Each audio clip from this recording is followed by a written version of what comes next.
फैसला नंबर 5।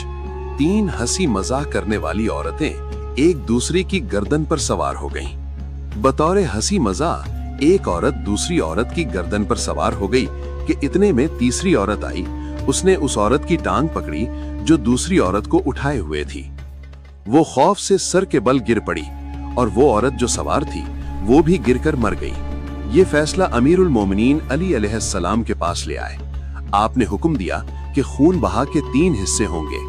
एक हिस्सा वो औरत दे जिसने टांग पकड़ी थी, दूसरा हिस्सा वो औरत दे जिसने उस औरत को अपनी गर्दन पर सवार किया था, और तीसरा हिस्सा साकित है।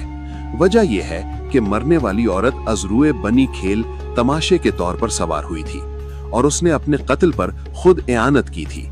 हकीकत में इन 2 औरतों को बजाते खुद हिलाकत में शरीक किया। जब इस फैसले की खबर रसूल खुदा तक पहुंचाई गई तो आपने इसकी तस्दीक फरमाई और दुरुस्त शुमार फरमाया। शेख मुफीद ने इरशाद में, इब्ने शहर आशूब ने मनाकिब में, इब्ने असीर जजरी निहाया में, बख्शरी ने फाइक में और दूसरे लोगों ने भी इस हदीस को नकल किया है।